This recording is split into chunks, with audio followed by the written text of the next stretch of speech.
We did the test. Everything's... Hello. Oh, that's much better. Yeah, I just jammed that in a bit more. Andy! Oh. Yeah, sounds good. Alex Veale. Yeah, it's all good. If you need any adjustments while you're going, just hand signal me and I'll sort you out. Yeah, nice one. Nice one.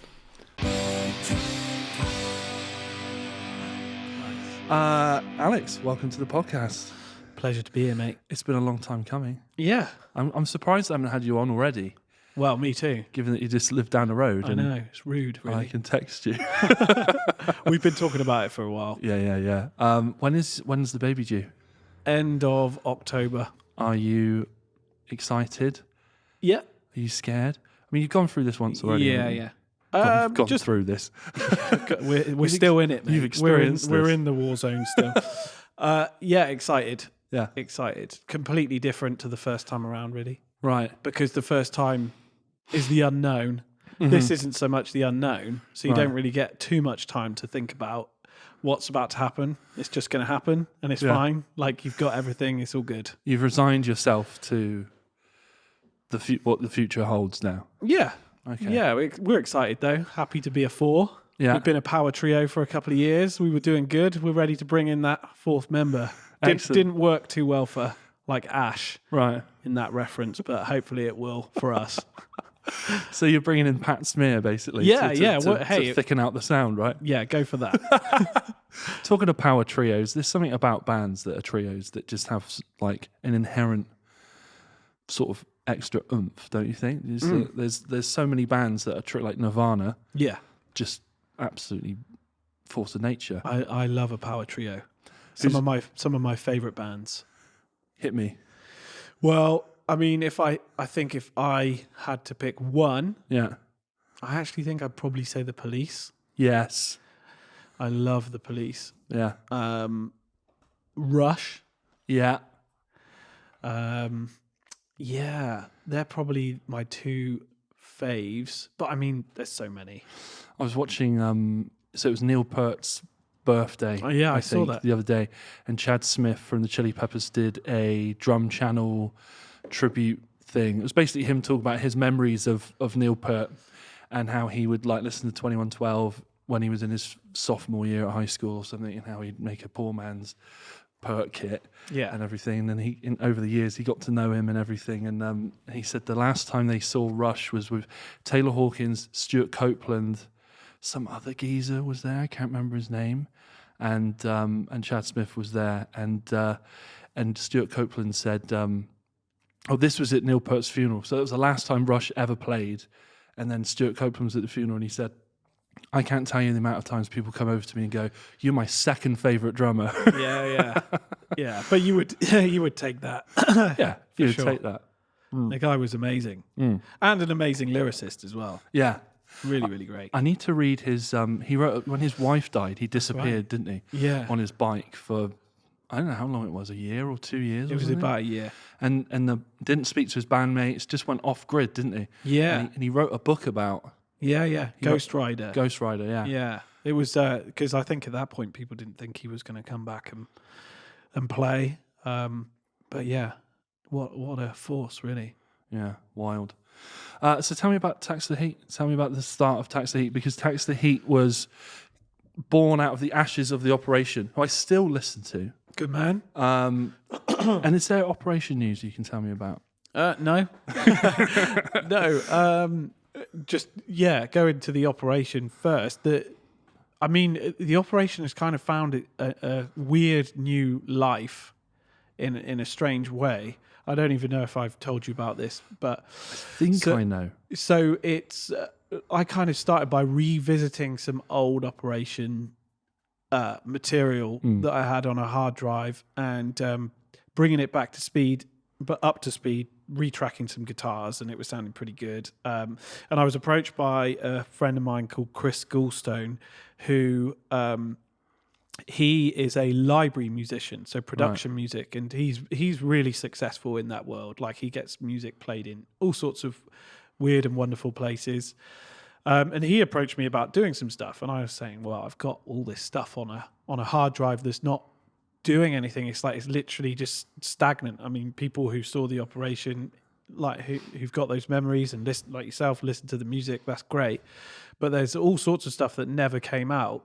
Maybe I'll have a look at sending you some of that stuff. So I did, and the weird thing with library music is you kind of think that term that is kind of, it's like a disposable thing. It feels like it. Yeah. So tell. I think I know what library music is, but possibly people listening might not know. Sure. Yeah. It's a so say it could be in anything. Say you've got a TV program and you need music for a specific scene, and maybe you have a composer who's doing some of the music for it, but you're after you've literally got those tag words in it, like fast, aggressive. So that's your kind of search, and there's libraries that you can go to find music that you can buy the license for to use in your production. Right. Could be a commercial, could be a YouTuber. Like, it's endless. If you need music for something, you often use library music, and you sort of I often thought of it as being this,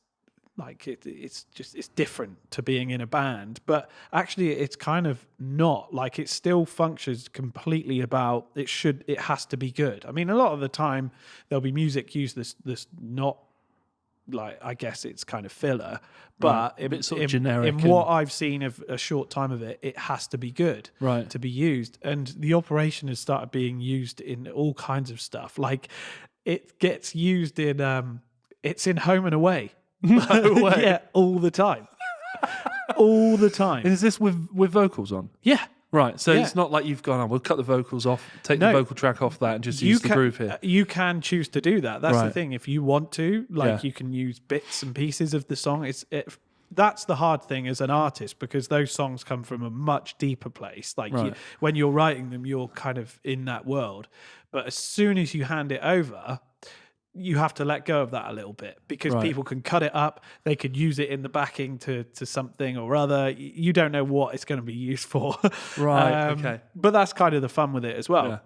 So the operation's found a new lease of life there, and it's continuing to be used. But in terms of us, anything new, I think we'd like to do another gig sometime. I think it will be like that for us. I think we'd like to celebrate it. It was a big part of our lives. It really gave us a footing to do all sorts of stuff, and I think that's probably what it will be from now. Every now and then we'll do a show. So next time I see you guys, because I saw your reunion show. Yeah. When was that? 2 years ago now? 2 years. Crazy. Yeah, it's gone fast. That's crazy. That was 2 I years mean, ago. Knowing what the operation was like and the luck we had, I cannot believe that our reunion show missed the pandemic. Right. Like, I almost feel like that would have been the catalyst for the pandemic. The operation have decided to reform, the world goes to shit. Yeah. So on the next show that you do, are you going to stand there and go, this one's in the dust, this was on Home Away, Home and Away? Yeah, I think it will. You may remember this from the scene in Home and Away where Brad breaks his surfboard. Yeah, maybe. I don't know. The strange thing is, like I say, it's like so much of it was left over. Right. Like the stuff that got picked up straight away, we recorded on a 4-track in our drummer's bedroom. Right. And I just had like a stereo. Which drummer? Ollie. Yeah. And I just had a stereo pair of microphones picking up the kit, doing his take. I just went back through it and just found every kind of hit, and found like the Tom hits and put in Tom samples and built. So you rebuilt it. So it's his performance, but rebuilt it a little bit. But it was cool to hear it, because you never would have done it. You wouldn't have been able to do that 10 years ago. And they were good songs. Ollie's a great drummer. He is. So what songs are being used at the moment? Are they ones that were on the cutting room floor? Yeah. So it's not like In the Dust or No, I think like I think that stuff will be, right. Because again, from my point of view, it's a shame if those songs don't do anything. And I feel like you never know. Like I say, that's the beauty of it. You never know. And hey, like a song could end up being used on like a Netflix show, could become like a theme tune of it, and then you never know. It might give the operation a new lease of life somewhere you never ever expected it. Because that's the golden ticket, isn't it? It is. Like a Netflix, what you want, I think, and everyone's an expert. But I think what you want is, what any musician or artist wants, is one of these like teeny drama, trendy Netflix shows that becomes like gets all these memes and stuff. Yeah. And that you're in one of the scenes that becomes sort of iconic, or like Michael Kiwanuka. Is it Kiwanuka? No, Kiwanuka? Kiwanuka. He was picked up by that show Little Lies or something. Yeah. Something Little Lies. Yeah. And they put one of his tracks as the opening tune, and now he has a career in America. Well, that's what I mean. It's like you don't know on a level the music's being used. It's reinforcing whatever it's used for, which is great. It's doing something that's not being sat on a hard drive, which again is a very strange position to be in, because we were a band for so long and we did stuff. We never actually signed a record deal or a publishing deal. So we retain all of the rights to this stuff. And we did those 2 albums, and we were in a bit of a rush to put them out. And they could, like, I think we could have, if we were doing them now, they would be completely different, I think. Right. And we were trying stuff, but we didn't really have too much guidance. We were just like a dog without a leash. We were kids, like just trying to play and trying to find our way in. And we came close to doing what we kind of were setting out to do. But we've ended up with this backlog of material that's ours to use. We're free to use, and it's great stuff. So for me, if it gets used, brilliant. Yeah. But it's fun to revisit it for sure. It always puts a smile on my face. I would love to hear some of that stuff. Yeah. I remember when I had the Velocity Rock show, and we were actually, it was just next door, isn't it? When we were doing Freem FM stuff together sometimes. I remember Nick and yourself, Nick Wilton, who was on a previous podcast. That guy, man. That dude, man, he's everywhere. He played an Operation tune that hadn't been released, and I think you brought one up that hadn't been released. So somewhere, I think, on my computer, I've got them. Probably one of each. There's loads. There's a few more than I'd say there's probably 4 albums worth of stuff. What? Yeah. 4 albums? Yeah. And what's the production like on all of these? Are they all radio ready? No. Especially again, like when we were starting out, when Greg was in the band, we'd just be self-producing and like kids full of creativity, and he had a Pro Tools set up in his dad's house. Yeah. So we would just record everything. And it was great fun. Like, there was no boundaries. So there was all of that stuff. And then when Ollie joined, we just we demo stuff ourselves, but we'd also go to the studio every now and then. And I think we were our own worst enemies, really, because, and I think a lot of bands get into this, you get to that point where you're in the studio and you're doing stuff, but one of you's not feeling it, so you end up holding it back. Whereas if you've got an outside party, they'll kind of push you. There we go. No, this has to be done. You have to make this. This has to go out. So someone would go, no, we're not doing any more overdubs. No, you can't retake that vocal thing. Like, this is done. Absolutely. And we're going on schedule. Yeah. And I think the 2 albums maybe put us in a bit more of that headspace, because we did 2 full albums and it didn't kind of go the way we wanted it to go. So we'd go to the studio and we'd do like 5 songs, and it would be really great and we'd be loving it, and then it would never come out. Right. So there was all sorts of stuff. And now when you look back on these and say you haven't listened to those tracks for a couple of years, let's say, and you've managed to get some distance from it, do you ever sit there and go, what were we thinking? That's great. Yeah, a lot. Okay. A lot, definitely. Especially in the early stuff, actually, when we were really young and just trying to figure it out. I think I listened to it when we did the reunion and relearned like loads of those parts. I was thinking, this is crazy. Like, I think sometimes good songwriting could be like that. It happens. You don't know how it happens. You don't know where that's come from, and you think, how did I do that? I think there was a lot of those moments. It was a nice surprise, for sure. I think that was some of the Sick One stuff, even now, and it's not been that long since I've played it. But if I listen back to some of it now, I think, how did I think about that drum part, or how do I even do that now? Yeah. Like, sometimes I'm like, I'll like have a listen and just be like, I wonder if I could do it if I sat down tomorrow to Yeah. try it. And I'm like, You could. what is that? You What is could, that but bit? it's the magic side of it, isn't it? I Yeah. guess. I think there's something amazing about capturing performances in your youth, because I know that I will look back on this one day when I actually physically can't do it, and it's not just I think I can't do it, which is probably where I am now. I could do it, I think. And you just think, wow, like Jesus Christ, like there's something about youth, isn't there? And there's like a piss and vinegar to it, and I love it. It's great. So tell me about. I want to talk money really a little bit. Go on. So this, I'm not giving you any. Please, Alex. With this library stuff, like if so Home and Away pick up a track. What's the kind of return on that? Is it just sort of like something that's a long game? It is a long Right. game. Everybody who told me stuff to do with that world, Right. and you should maybe talk to like Chris, because he's been doing it for so long. Yeah. And he's such a talented guy. It's a long game, and Right. I think like you can wait for years before you even know that your music was used. So like Right. I got text from somebody this week, and I won't name them I won't embarrass them, but they go, "Mate, I just heard your music in Home and Away. Don't judge me." And I was like, "I absolutely judge you." But what was it? And so that's sometimes how you hear about it. But it's a very strange thing. So you don't get an email saying this has been picked up by no. Again, you're handing it over to the publishers who are dealing with that. So this could show up in a porno or something. yeah, it could. Right. It And could. you'd have no idea. You'd have no idea. You just get a little royalty. You get, so PRS will collect royalties, Yeah.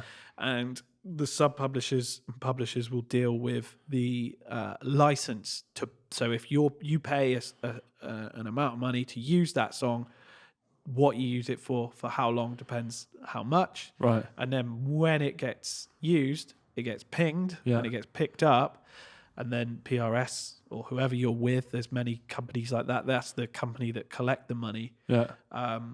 Will go to get it from the broadcasters wherever. Right. So yeah, it can be years. Okay. Yeah, I was wondering if that was going to be. It's the same with PRS. shows as well. Like PRS will pick up money for gigs. So with Tax the Heat, we got on it straight away with PRS, and it's very complicated how they work it out. But so if you do a festival like Download, Yeah. you submit your song list to PRS, Yeah. and it doesn't matter if you're Tax the Heat or if you're Kiss or whoever, the PRS will get divided over the bands for the weekend, and your different songs collect different amount of money. It's really strange how they work it out. Odd. Yeah, it's odd. Okay. So the long game with this library stuff is, I guess your mate Chris, will he be writing custom bits? So he's not pulling from. Is it Chris? Chris. Yeah, he's not pulling from a hard drive of stuff that's already been done. Well, I maybe think he started does. out like that. Yeah, I think he will do that. Like, But will he sit there with a click on in his house, plug in, and be like, right, I'm going to write a he will write Steppenwolf, he Born to Be absolutely Wild. Yeah, absolutely will. Right. I think sometimes you get approached and you'd be like, we need this, and he'll go do something like that. But I think generally most people will just be like, go do it. I've done that over the last year, like especially with the pandemic. So it's like fling and stick. Yeah. You fling enough out there, something's going to stick. And if you keep doing it, so yeah, I guess if you've got this huge library of stuff, you're getting more hits, aren't you? Yeah, and I think you're it earning more. is like a kind of, it's very similar to the kind of rock and pop world that we know, where I do think you kind of become, people like seek out certain people for what they do. Like you have a song that becomes the song of that advert, Right? And like all those people, I don't know. It's kind of it's a different beast to writing an album, promoting an album, touring an album. It's a completely different beast. Okay. It's very interesting. I do want to talk to you actually a bit more about that. We'll do that off air. But so because we covered this in Nick Wilton's podcast. You offered the operation where you were flown out to LA a number of times. Offered a recording contract with Sony. Then the music industry crash of 2008 happened. Your guy on the inside was made redundant or something, and that was it. Your tie to that deal and Sony and that level of the industry, I guess, kind of dried up or went away. How did you feel about that? I know how Nick felt about that. Well, it was a bit earlier than that, actually. It was a very strange time. It was around about 2005. Oh. But at that point, MP3s had started creeping in and everybody panicked. Like, Right. I think nobody knew. This is way before streaming. Right. So nobody knew what the new thing was going to be. And labels had their huge acts, which again is like how we got flown to America. That would never happen now. That would Right. never happen. Like a label going, I'd like to see them live. Sure, I'll bung in a few grand to bring them over, and other labels do it because it was like 10 labels. They'll come to me. Yeah, now. we'll bring them out to LA. Like, that's nuts. Yeah. And we did the gig over there, and then went to the offices, and it was like one of those things. I can remember it really well, and like we were there. It was like Thanksgiving the week after that, and then they were like, we're just going to fly you straight to New York, play to the directors, we'll do the deal, you'll be living out here. That's it. And So you were all gonna uproot and move to LA. yeah. I didn't know that. We were ready to do that. I didn't know that. Yeah. I So bet we you were like bet you were ready. 21 and British kids in LA. Like, Yeah. that's like winning the lottery, really. And you had an allowance every day, didn't you? Yeah. They were like, "Oh, here's the pocket money." It was amazing. Yeah. It was amazing. It's the dream. So yeah, we and then they were like, Thanksgiving's here. It's obviously massive deal to Americans. So everything shuts, bigger than Christmas. So it's like, you guys go back. Thanksgiving will happen. Come back after that, before Christmas. We'll wrap the deal up. So we go home. We're like buzzing because this is life-changing, seismic event is coming our way. Yeah. Yeah. You're already seeing it. Yeah. aren't you? You're already Taste living it. there. Yeah, I could. Yeah, California girls. Yeah. Yeah. Anyway, yeah, we come back. Thanksgiving happens, and then another week passes, and you start to think, what's going on? And it's like, don't worry, it's going to happen. We're going to be back before Christmas. Right.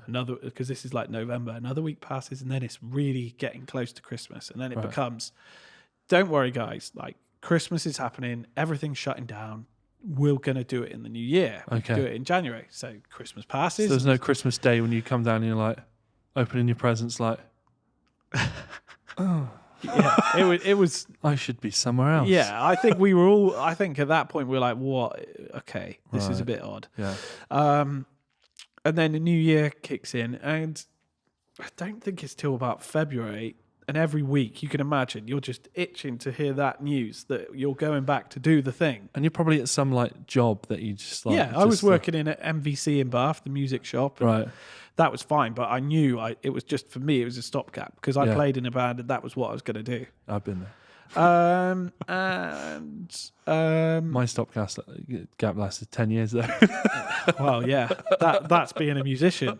Right. Stopgap is just being a musician. Actually, in my interview for that job, I said to the guy, "I'm going to be on the road in 4 years with my band," Yeah. and I was, Mm-hmm. but I didn't stipulate when that road was going to be so long that it didn't loop back around to clocking back in. Yeah. Thankfully, Yeah. but yeah, so I was right on it. But yeah, it's a weird feeling. And the thing is with that road is there's no money on that road. You're just on a road. And there's a lot of speed humps. Yeah, there's a lot of speed in bumps. weird places. It's just a road that comes back to where you were. And you Occasionally a venue on think, it. it's a good road.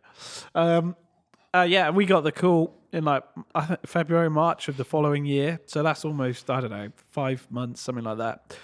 The guy's been fired. The department's gone. Everybody who was involved in bringing out the band has gone. So it's like one of those things, especially at that point, I don't know so much anymore, but the music industry felt very small. And like when a band name gets passed around, you're hot property for a while. Right. And everybody knows that name. And then it's like, what's happened there? Why is whoever passed on that band? Yeah. And then it's really hard. Well, I find I came into the industry if you want to put it like that, later than that. But I like what you said about it feeling very small. I feel like it's quite paradoxical because it's like when you start moving into these worlds and these circles, they do appear smaller than they once looked. But then those people start to shine a light on the next level, and then that seems even bigger and a little bit more impenetrable. Or you think, how the hell do we navigate that to get to that? So it feels like these things that you once looked at, like stuff like Krang magazine and things like that, when you actually get there and it's a reality, you're like, oh, it's actually quite a small. Yeah, it's quite a small loop of people that kind of control that. it is, and they're not that hard to get to. No, but then that opens up the next ring, doesn't it, of things. So I do find it's kind of it's a strange. And you're place. up against so many people like bidding for those people's attention. Yeah. So it becomes very hard. Everybody wants the new thing, and we were the new thing for a little while. And then, obviously that happens, and you're just like, oh, okay, what do we do now? And we decided with our manager at the time that it was time to try and rebuild it. Like try and do it again, but we didn't. It wasn't. I think we spoke about maybe rebranding the band, but we felt it wasn't right. Like there was still enough of a buzz to try and do it again, and we did. We built it back up, and we went back over there 2 years later, and did the same thing again. And we did a load of showcases. People were interested in the band again. And there was a couple of people trying to sign us. But again, we kind of then got in this kind of weird loop where we were just getting, like, I don't know, brought along. Yeah. Nobody was ready to go, okay, here it is, sign it. They were like, cool, wicked, we're into it. Let's hear some more. Like, okay, here's some more. Right. And then, great, love it. Can we hear some more? Okay, yeah, sure. Here's okay, cool. Give us a contract and you can hear all that you like. And you start to get really worn out with that. And people will come into rehearsals and stuff. And it's like, cool. It still felt like it was getting there.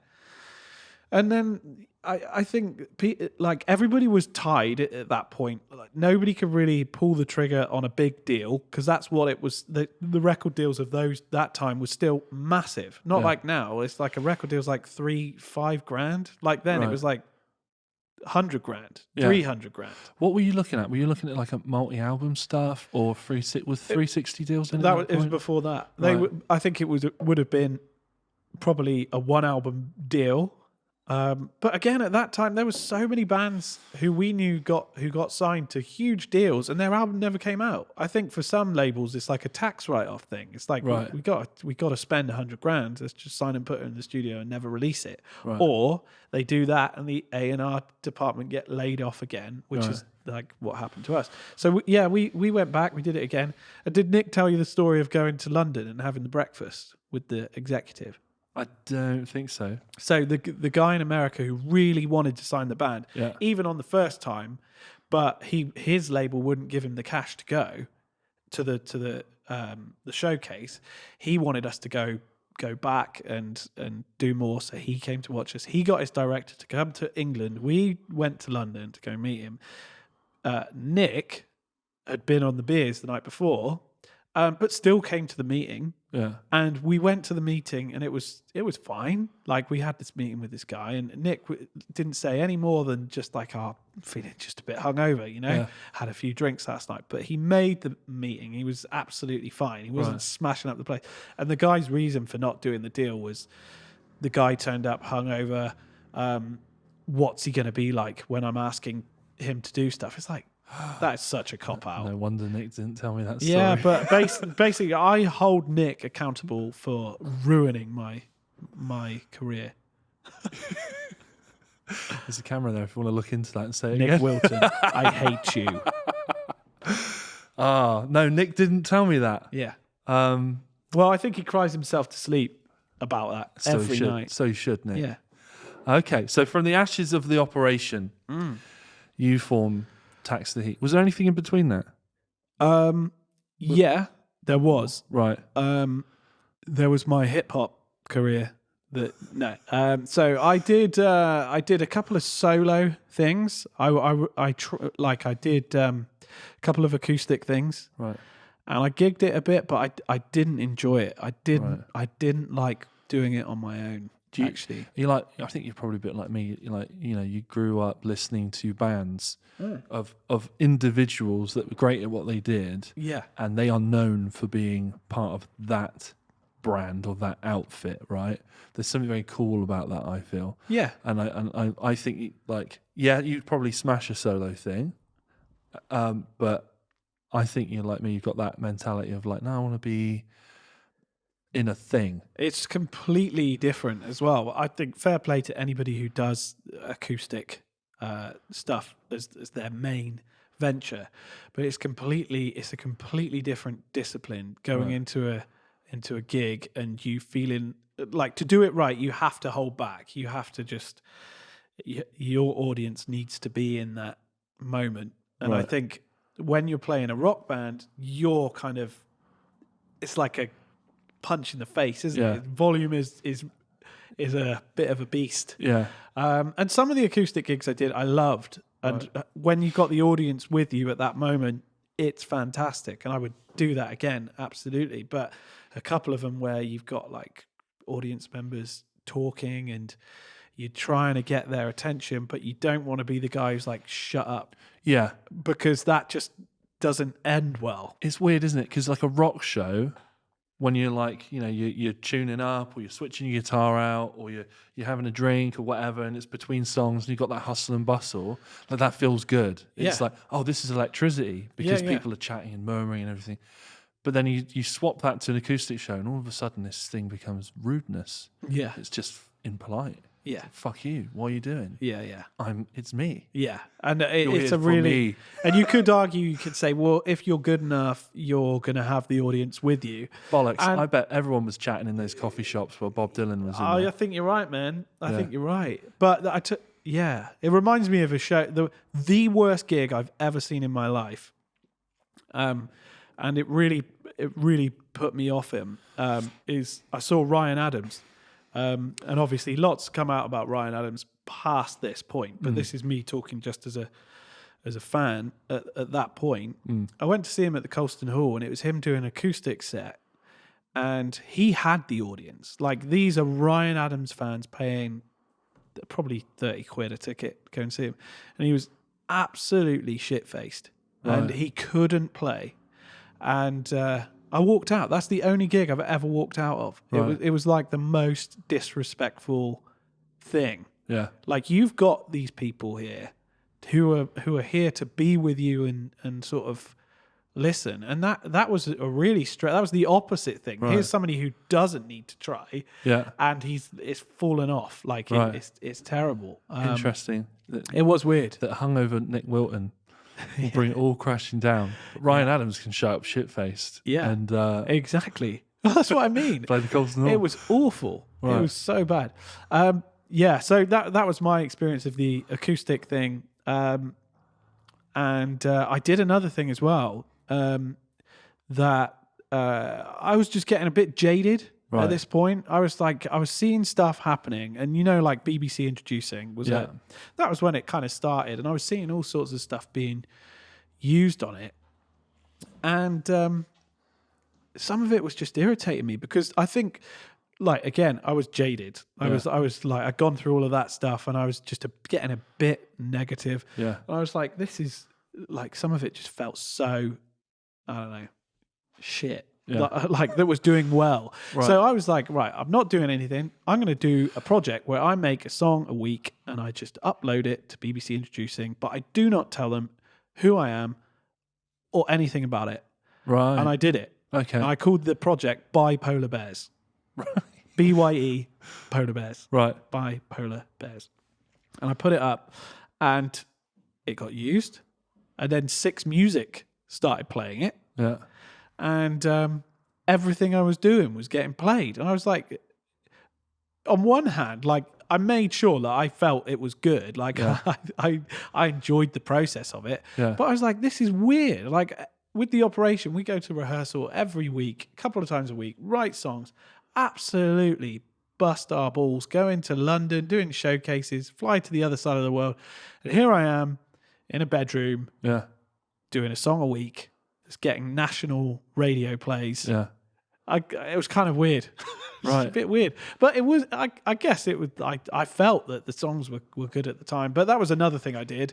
And I think in some ways there was probably legs to have built on that. Right. Yeah. But yeah. again, it wasn't what I really wanted to do. Yeah. I wanted to kind of That's rock. an odd feeling, isn't it? When Yeah, it was. when what you're doing that you're not feeling Yeah. It's doing is having well. all this success. Yeah. I felt weird about it. Yeah, that would feel really strange, wouldn't it? It was weird. It would be like just filling in on a session for something I'm not that keen on. Yeah, you feel detached from it, but in some ways that's quite liberating because Right. it doesn't matter. Because you're not precious about it. Yeah. Or maybe that's part of it. Is there's a devil may care attitude to it, and maybe there's a bit of ballsiness about it. 'Cause Yeah, if it's maybe. conceived as ballsy because you just don't care. Maybe. Or I you think don't care that much. I think you're right. Maybe that translated and it was actually good material.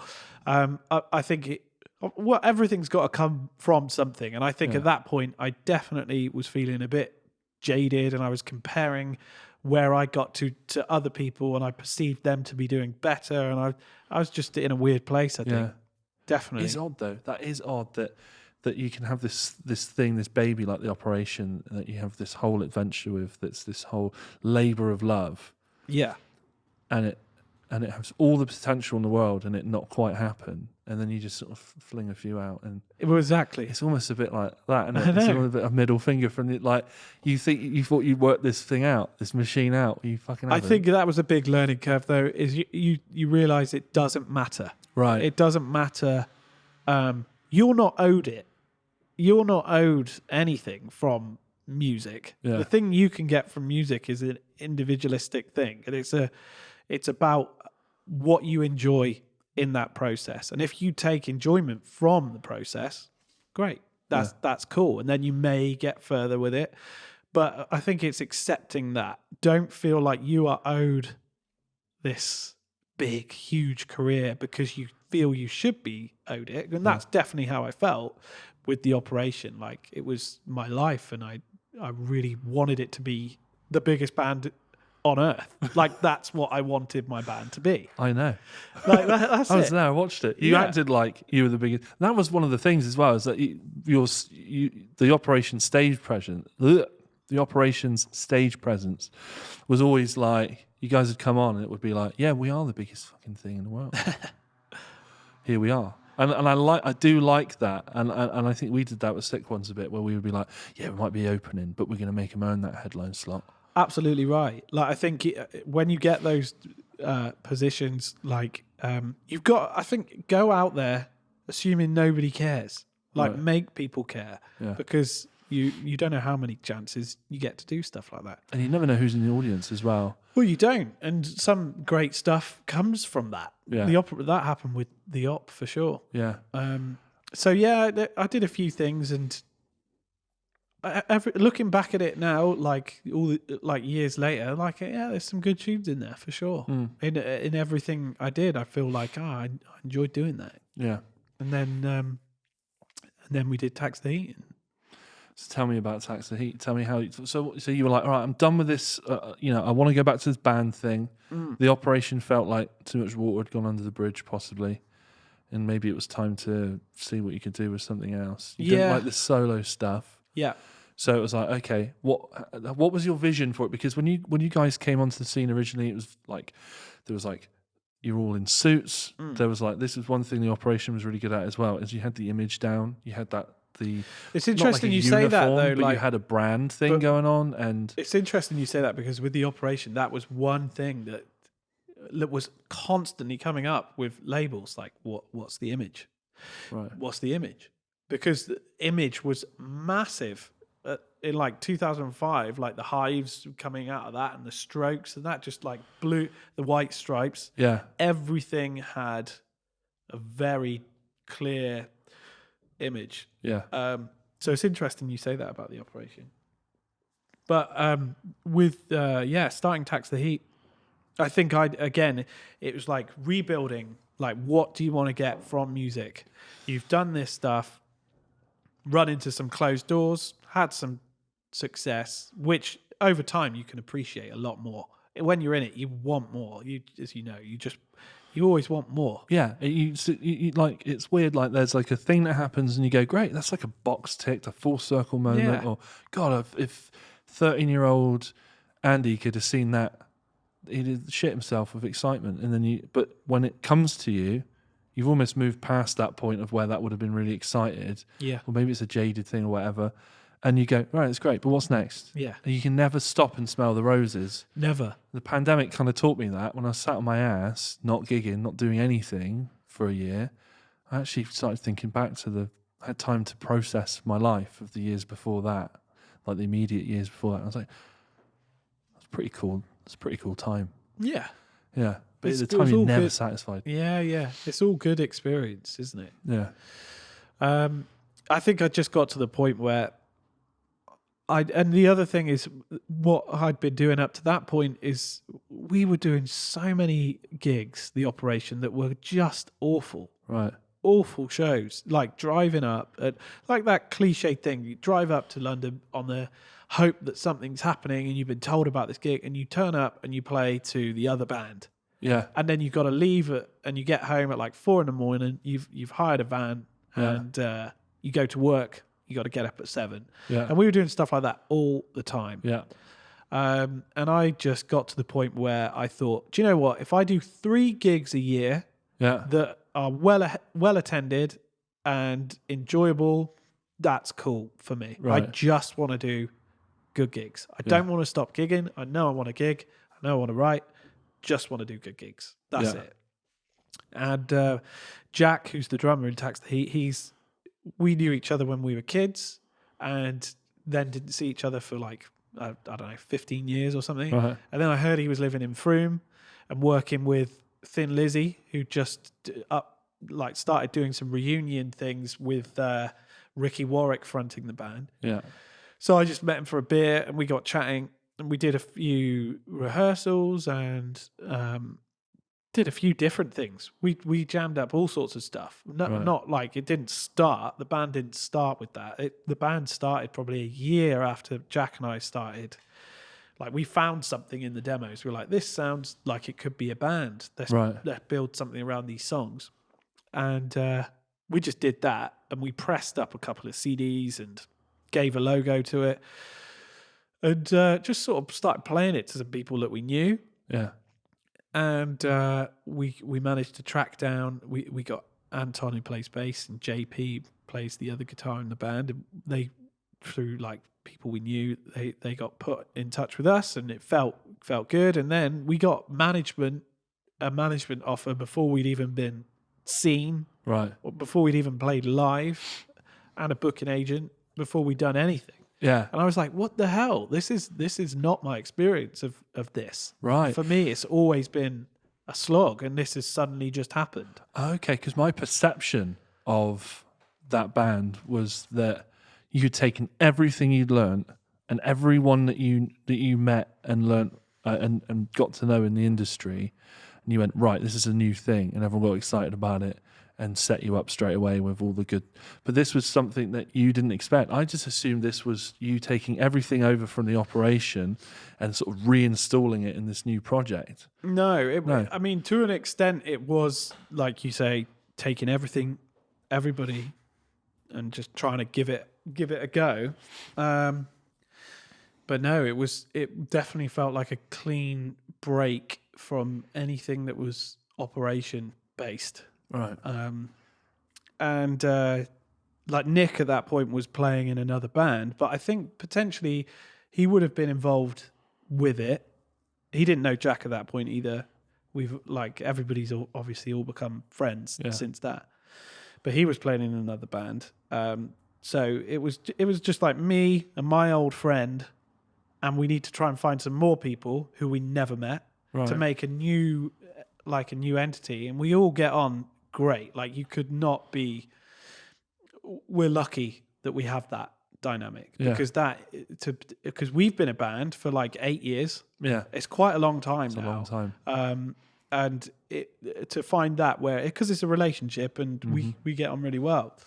What were your requirements for these other players? Because I know once you get to your level, then you will attract good talent and a sort of a pedigree, I guess. Yeah, But I know how difficult it is. it's very to hard. find music. Anyone can find a guitarist anywhere. They're everywhere. You get them for the next rehearsal. That's the issue, isn't it? You can get any guitarist for one jam. That's right. Get them to jam too. That's when you start to separate them. Yeah, and from to the be like, to get the vision and to be dedicated to it. Yeah, it's it's a lot, hard. isn't there? Really hard. I know people who are like incredibly good guitarists, really incredible musicians, and just fail at everything else in life. And it's like, Yeah. like if you just show up. Yeah, but don't you think on a big level, it's not about that. Like, if you work harder than the really talented guy who doesn't put a shift in, you're going to do better. Yeah. That's just the way it works. Hard. Really. What's it? There's a saying, isn't there? Hard work prevails where talent. I don't even know it, but yeah, essentially what you're saying is there are people who have that natural gift, that natural talent, and they just get so used to being great at it that they don't put the work in. Yeah. And then you get those people that aren't necessarily like incredible, but they love it and they work at it and they work at it and they work at it, and they're the ones that people go, you know what? Actually, And there's so much more to it now as well. Like, it's not just about being a band. Yeah. Somebody once said to me, being in a band is like 90% shit and 10% incredible. And I think to an extent it kind of is, because that 10%, when it's amazing, is enough to warrant the 90% shit. Yeah. Promoting a band using social media, that wasn't a thing when the Operation was a band. Yeah. So it's a very weird thing to kind of get your head around it in a weird way. So you've got to be, there's so much to it. So like you say, one thing, you can play the guitar, you can do whatever, but are you in for this? Because it's sometimes it's not easy. Yeah.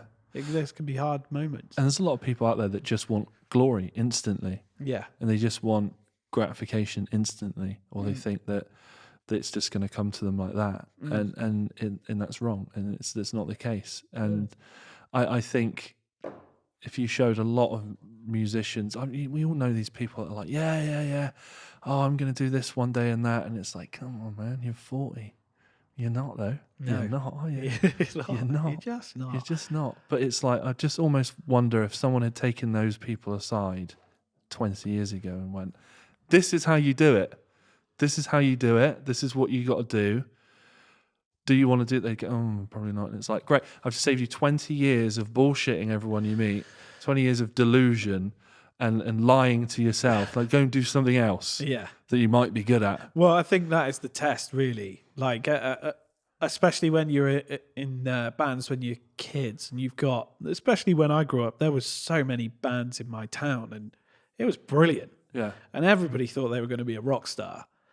But I reckon out of all of those musicians, and that's a lot of people, I don't know of any others who still play in bands other than maybe a handful, including me. Yeah. Because I think you do, like, those sort of knocks like we spoke about. I think that is what tests you, really. Like, how much do you love playing music or writing music? Is it enough to get those kind of blows and still carry on? If it is, crack on. Yeah. You know, you got to be thick-skinned for it. Yeah, and a lot of my thing was I like being part of a thing. Yeah, it's great. In this little band of, I would say band of brothers, although the second lineup of Sick Ones had Christy in it, but this band, this little family thing. But also it's like that fear of missing out. Like, once there's a certain point, isn't there? Once you cross a line into an area where it's like, okay, something's kind of happening now, and it's like there are going to be days you can't kind of be bothered. And Charlie put loads of work in with Sick Ones, and I was really lucky that all I had to do really was show up and post about stuff on social media. So a lot of credit goes to him. But there's always that, you know, you get those days where you're like, God, do I? Especially towards the end, near the pandemic, it's like, can I get a bit burnt out? Like, do I really want to do this for another 5 years or something. But then you go, yeah, but I'm going to miss out, aren't I? I'm going to miss out on this. That's that, it, and that. isn't it? Or if I go now and then it happens next week. And I think that's something that happens when you get older, because when you're young, you don't necessarily think like that, because you're like, there's so many opportunities. You feel like they are always there. Yeah. But when you get older, you definitely think that, I don't know. Like with the reasons we spoke about, it's so hard to find that right connection with people that you could talk years away from now. So if you walk out of something, if you stop something, you're like, it's okay, I'm just going to shut the door on that for a few years.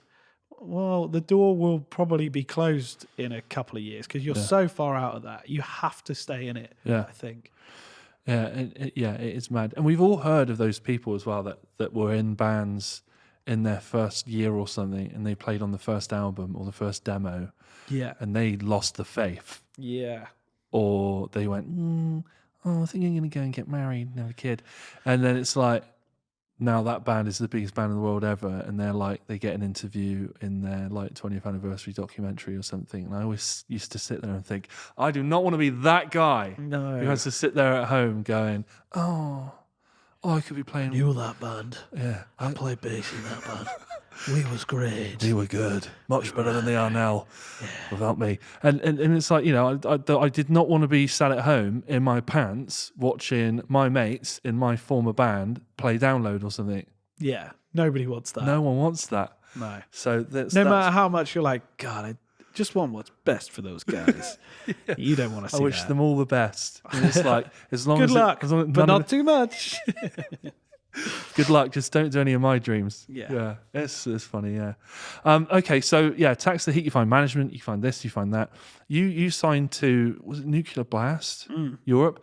That is an odd choice, isn't it, for a band that sounds like you? But also really weird. But also not an odd choice when you think about a label that wants to diversify and have a roster which has maybe more commercial potential as well, because Slayer's on that label. Cradle of Filth. We were label mates to Cradle of Filth. Very weird, but at the same time, I remember Nuclear Blast when I was working in the CD shop, and we would get the CDs sent over. The worst artwork ever. It was just like mega heavy stuff, and when I heard that because basically the guys who signed us were all ex-Roadrunner. So they were in charge of, like, when Roadrunner was signing people like, I don't know, like Slipknot, and had that time Roadrunner was the biggest, rock they label. Had Machine Head. Yeah. I think they had Slayer for a bit. The Misfits second generation. They had loads. Slipknot.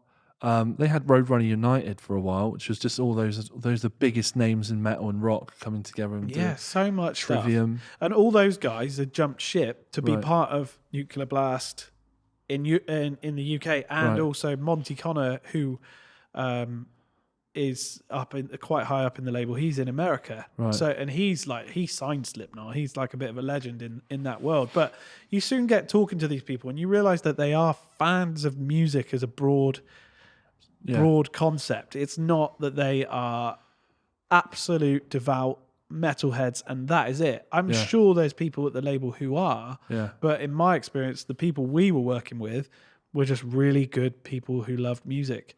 And I think it was a surprise when we found out that they were interested, and our reservations about how it would be perceived to a lot of their audience, because you can imagine that Tax the Heat does a new music video.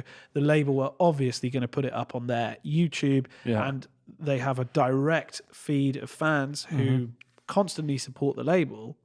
Well, it's fairly obvious that a band like us is going to get ripped to shreds by some of those fans. And you obviously, especially when it's your first few videos, you want to be hitting it with like this big positive thing.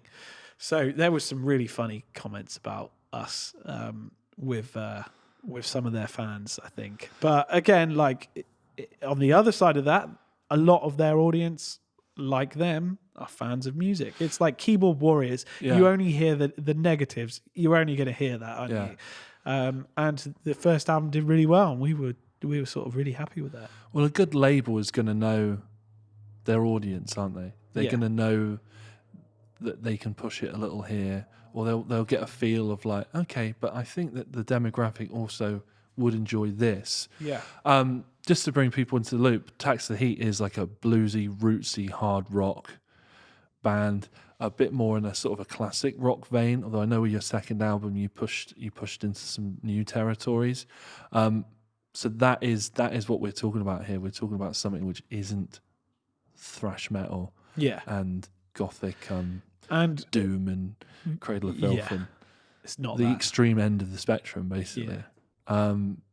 It's very interesting. How did you when you had this offer come from Nuclear Blast? Were you like, you can't be serious? What are we doing here? Or did you see the plan? Were you like, okay, we'll stick out so much for them, and we'll have so much commercial viability over something like Cradle of Filth, who are mega successful but very niche still? Did you think, this is a really good move for us because we will be so different? I don't think so. I don't think we thought like that, really. Maybe we did to an extent if we were starting to convince ourselves of what the benefits could be. Yeah. But I think we were just like, okay, we're going to get some money to make an album and make the album we want. And these guys have got experience at getting stuff out there. So we were happy with that because, again, like even just in that summary of Tax the Heat that you said there, as soon as you start throwing around a phrase like classic rock, it becomes a very hard sell. Yeah. Because to you and I understand totally what you mean. Yeah. And there's areas of classic rock that we absolutely take influence from. Yeah.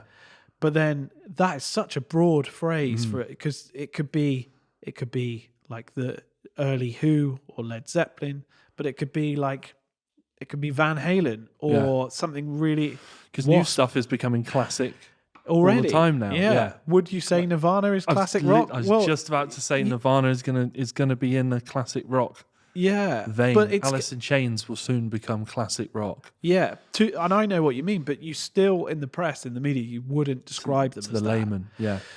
So that's a really hard term to get away from because the first album was definitely that. Like we'd come out of this kind of bluesy thing. We were listening to loads of 60s stuff, and that was why we were sort of wearing the suits and kind of in that world. The second album, it was a bit more like finding our own feet, trying to be more original and loosening up some of that stuff, becoming ourselves. And I think moving forward, it's more like that as well. I think we're away from that. It not that's the wrong way of saying it. We're not away from who we were. That is intrinsically part of who we are. Yeah. But we're still on a journey where there is no real rule to who we are. Yeah. Like this is about creating something that we feel is artistically right at that time. Yeah. And not just going in and doing an album. Yeah. Because we've spoke about that over the last year. We could easily go and do another first album, same thing, get in a room, do a rock album. That's of no interest to us. Like I think we're all unanimous in that. It's about being pushed and coming up with something that we feel we haven't heard or we want to hear. And that's our journey. That's who we are as a band, really. And I've always liked that in bands. Like Rush, we mentioned them earlier. So many of their albums are not alike. Like you can jump on and it's so many eras of Rush and they sound completely different. Yeah. And the albums have light and shade and dynamics, and that's what I like. Whereas I think the majority, not majority of music fan, I don't mean that, but the majority of media outlets really find it easier to push you into one place if you are a classic rock band that sings about monster trucks and beer, girls, chicks. Like that's an easy sell because it doesn't deviate, whereas we do. Like we're I'd like to think we're deeper than that.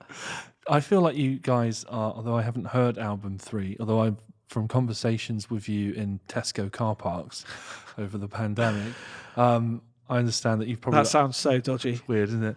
I understand you've probably got album 4 and 5 if you wanted it.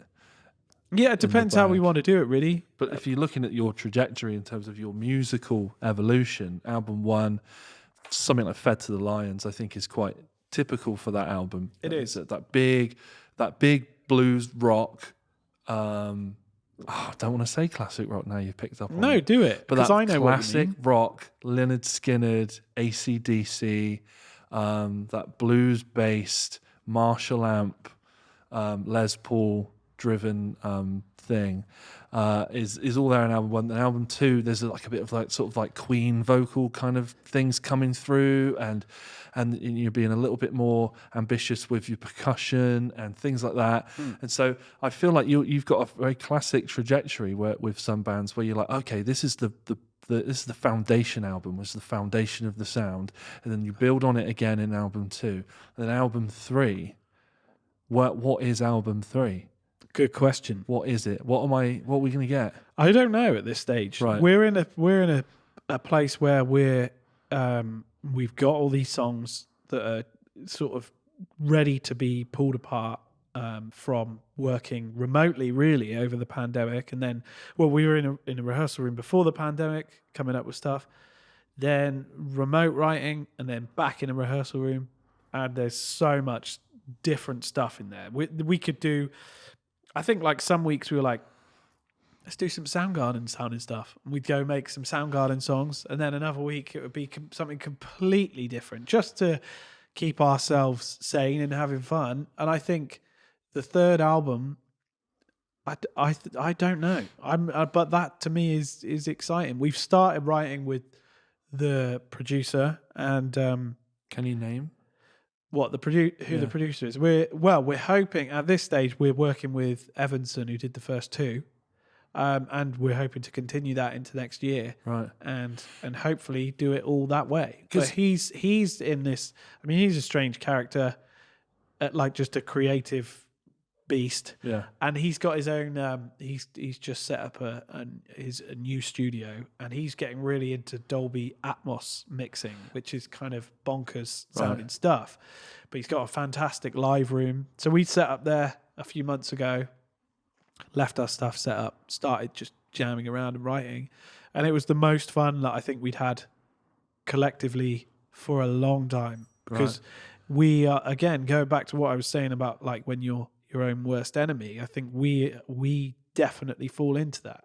Like we talk a lot about what we want to do, and try and refine it and trying to get our heads into it. But it's only because we care and we want it to be as good as it possibly could be.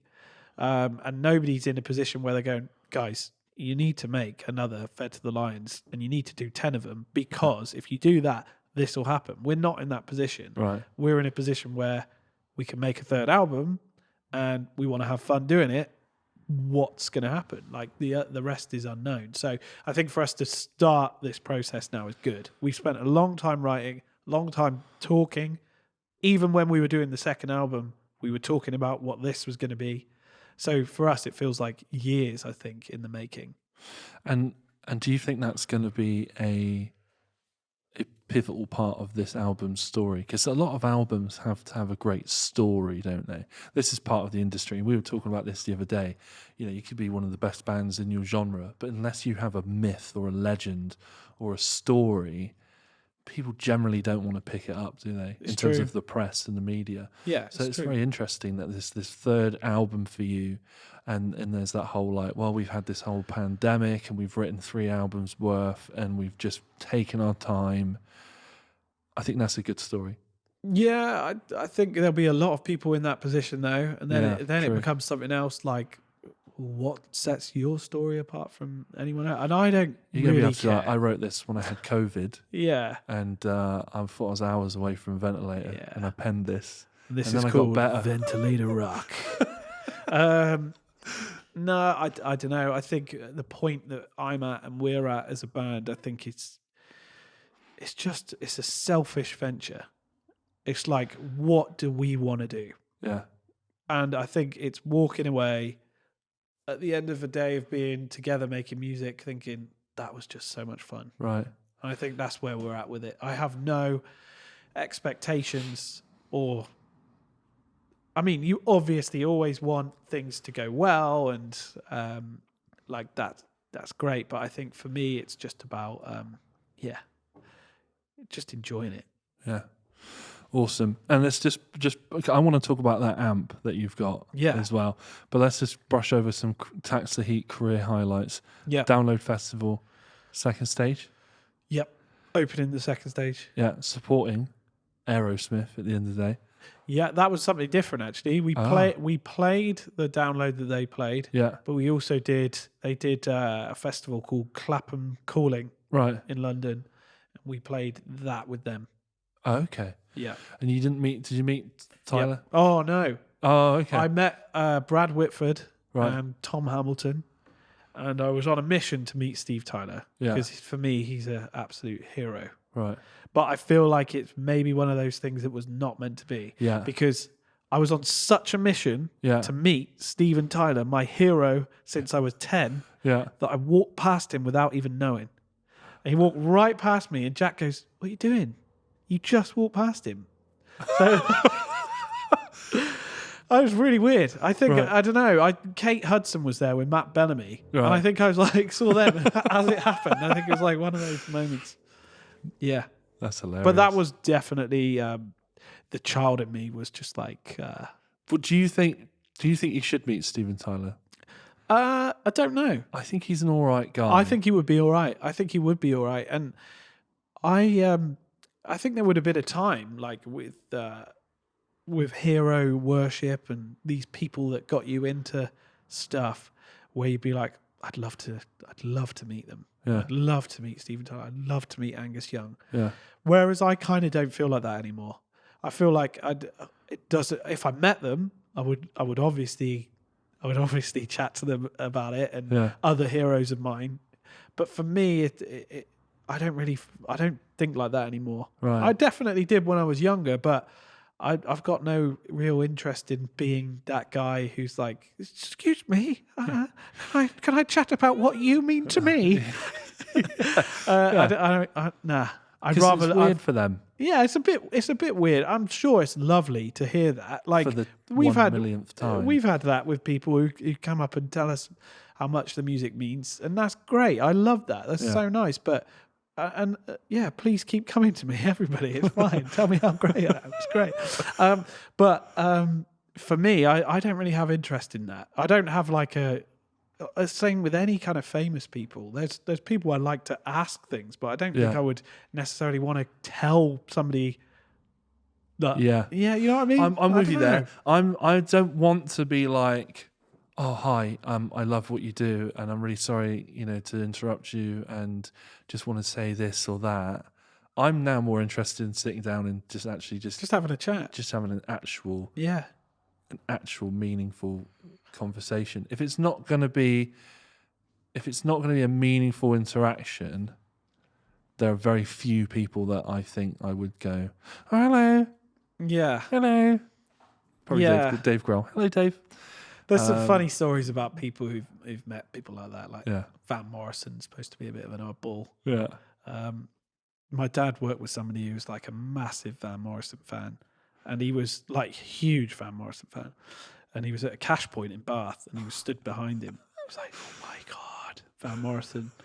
And like tapped him on the shoulder, and he was like, "Van, like you are everything. Like your music is literally my life. I love it." And he just said, "Fuck off," and walked away. That was it. But the guy apparently was so happy that Van Morrison told him to fuck off. Yeah, it's like those people that come out of the gig and go, "Oh, he spat on me." Yeah, don't it's get that. Weird, isn't it? Don't get that. It is weird. So we're going to wrap up soon, but I want you to tell me about this amp because it's a very interesting amp. Yeah. How did you come? What is it? How did you come across it? My lockdown loot. Right. So yeah, it was a very random find. I was just. I was on Gumtree and I can't even remember what I was looking for, but I know it wasn't anything music. Wasn't that. It wasn't that. Yeah. And it wasn't anything music instrument based. I can't remember what it was. Right. And it was just like there on the front page, items in your area, Gibson Titan amplifier. I never heard of it. Right. Never seen it. And it was like 200 quid. And I was, obviously straight away interested. Big fan of anything kind of Gibson brand. And Did you Google it? yeah, did a little Right. Google. Couldn't find much other than very rare. And it was all pretty quick because I was like, if this is something really exciting, I'm going to have to move fast on this. Get it? Yeah. So I spoke to an amp tech because I knew it didn't work. That was part of the thing. It said, this does not, like, this amp doesn't work at all. So I spoke to an amp tech and I was like, are you in to do some work on this for me? If you are, I'm going to buy it now. And he was like, I've wanted to work on one of these for years. They're apparently incredible. I went and got it off the guy. And he didn't really know too much about it. He, like, youngish chap, and he was telling me he had a job and the guy would pay him in valve amps because he couldn't pay him in wages. I don't know why, but he didn't know much history about the amp. He just ended up with this amp. He played a little bit of guitar, but he was now in a position where his missus was like pissed because he's got these huge valve amps in his house and he doesn't really play guitar. So he was selling them. And All the gear, no idea. yeah. So I got it. I took it back, took it to the tech, and then started doing a bit of digging. And it's super rare. Right. It's either 1963 or 1964. If it's 1963, there's 29 of them that were made. Right. However many are still in existence, God knows, because that's a long time. Right. If it's 64, it's one of 140. Right. I'm pretty sure, looking at the dates that I found and the odd bit of digging, it's 1963. I think it's one of the first lot.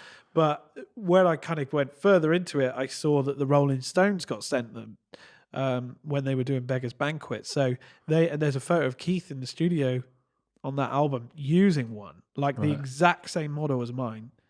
So what I'm trying to do is find out if it was Keith's. That's my mission. He's a hard guy to reach. Right. I had this conversation this morning. I was chatting to my dad. He was like, "Who have you got on the podcast tonight?" And I was like, "Oh, I've got Alex Veale. He's in Tax the Heat and blah blah blah." And we're going to talk about this rare amp. He thinks that maybe Keith Richards owned it, and he's just trying to figure it out. And he went, "Oh, can't he like ask him?"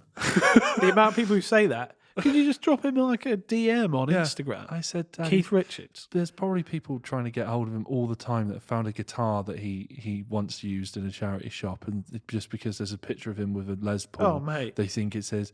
And I was like, he can't do that. And he went, why? Why? Because he's dead. And I said, no, because he's Keith Richards from the Rolling Stones.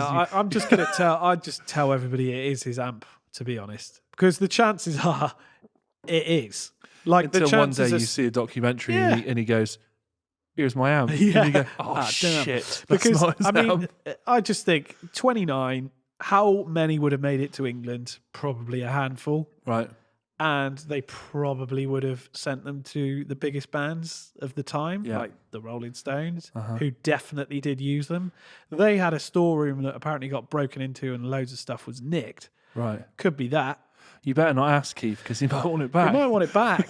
Yeah, I don't know. But the plus to it is it sounds amazing. It really Right. does sound incredible. I've heard some clips of you Yeah. on Instagram. The clean tone on that. Oh, it's incredible. And I Unbelievable. saw Kurt, I think he's called Kurt Ballou. Is that his name? From Converge? Is it Converge? I can't I remember. know the band Converge. I don't know the Can't remember members' the name names. of the guy.